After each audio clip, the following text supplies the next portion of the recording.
Adapun Yakub, ia diam di negeri penumpangan ayahnya, yakni di tanah Kanaan. Inilah riwayat keturunan Yakub. Yusuf tatkala berumur 17 tahun, jadi masih muda, biasa menggembalakan kambing domba bersama-sama dengan saudara-saudaranya, anak-anak Bilha dan Zilpa, kedua istri ayahnya. Dan Yusuf menyampaikan kepada ayahnya kabar tentang kejahatan saudara-saudaranya. Israel lebih mengasihi Yusuf dari semua anaknya yang lain, sebab Yusuf itulah anaknya yang lahir pada masa tuanya, dan ia menyuruh membuat jubah yang maha indah bagi dia. Setelah dilihat oleh saudara-saudaranya bahwa ayahnya lebih mengasihi Yusuf dari semua saudaranya, maka bencilah mereka itu kepadanya dan tidak mau menyapanya dengan ramah. Pada suatu kali bermimpilah Yusuf, lalu mimpinya itu diceritakannya kepada saudara-saudaranya, sebab itulah mereka lebih benci lagi kepadanya. Karena katanya kepada mereka, "Coba, dengarkan mimpi yang kumimpikan ini. Tampak kita sedang di ladang, mengikat berkas-berkas gandum. Lalu, bangkitlah berkasku dan tegak berdiri. Kemudian, datanglah berkas-berkas kamu sekalian, mengelilingi dan sujud menyembah kepada berkasku itu." Lalu saudara-saudaranya berkata kepadanya, "Apakah engkau ingin menjadi raja atas kami? Apakah engkau ingin berkuasa atas kami?" Jadi makin bencilah mereka kepadanya karena mimpinya dan karena perkataannya itu. Lalu ia memimpikan pula mimpi yang lain yang diceritakannya kepada saudara-saudaranya. Katanya, "Aku bermimpi pula. Tampak matahari, bulan, dan 11 bintang sujud menyembah kepadaku." Setelah hal ini diceritakannya kepada ayah dan saudara-saudaranya, maka ia ditegur oleh ayahnya. "Mimpi apa mimpimu itu? Masakan aku dan ibumu, serta saudara-saudaramu, sujud menyembah kepadamu sampai ke tanah?" Maka iri hatilah saudara-saudaranya kepadanya, tetapi ayahnya menyimpan hal itu dalam hatinya. Pada suatu kali, pergilah saudara-saudaranya menggembalakan kambing domba ayahnya dekat Sikem. Lalu Israel berkata kepada Yusuf, "Bukankah saudara-saudaramu menggembalakan kambing domba dekat Sikem? Marilah engkau kusuruh kepada mereka." Sahut Yusuf, "Ya, Bapa." Kata Israel kepadanya, "Pergilah engkau melihat apakah baik keadaan saudara-saudaramu dan keadaan kambing domba, dan bawalah kabar tentang itu kepadaku." Lalu Yakub menyuruh dia dari lembah Hebron, dan Yusuf pun sampailah ke Sikem. Ketika Yusuf berjalan ke sana kemari di padang, bertemulah ia dengan seorang laki-laki yang bertanya kepadanya. "Apakah yang kau cari?" Sahutnya, "Aku mencari saudara-saudaraku. Tolonglah katakan kepadaku, di mana mereka menggembalakan kambing domba." Lalu kata orang itu, "Mereka telah berangkat dari sini. Sebab telah kudengar mereka berkata, 'Marilah kita pergi ke Dotan.'"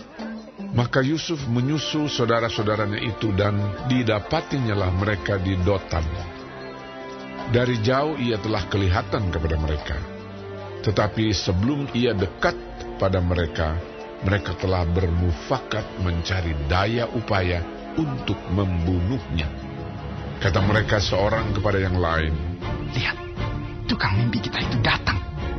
Sekarang, marilah kita bunuh dia dan kita lemparkan ke dalam salah satu sumur ini.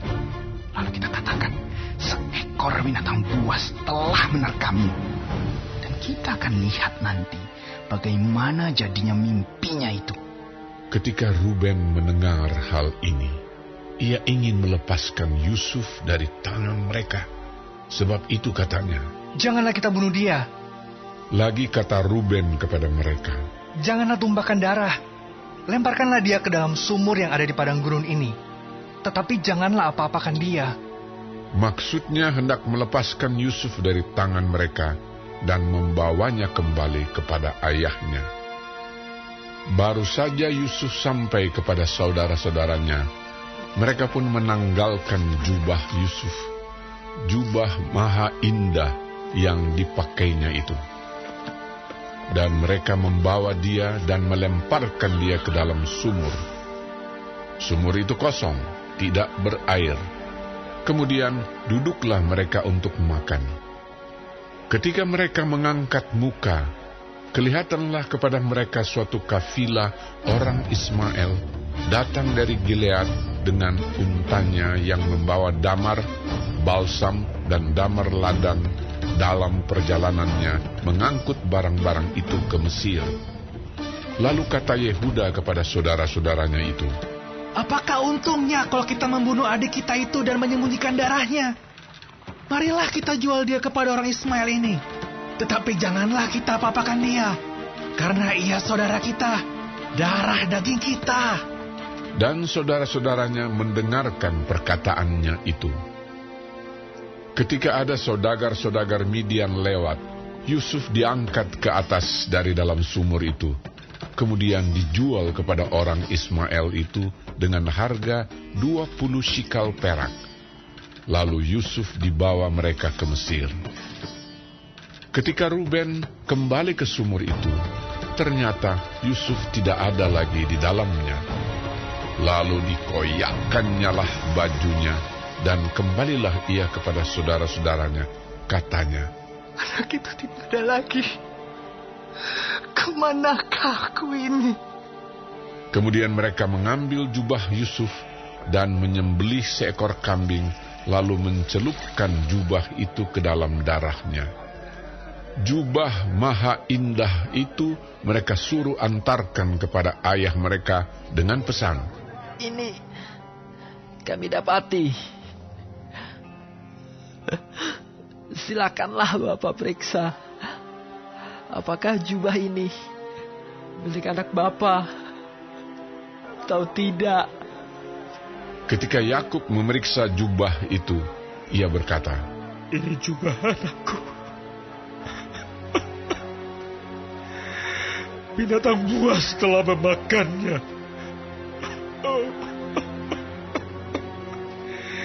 Tentulah Yusuf telah diterkam."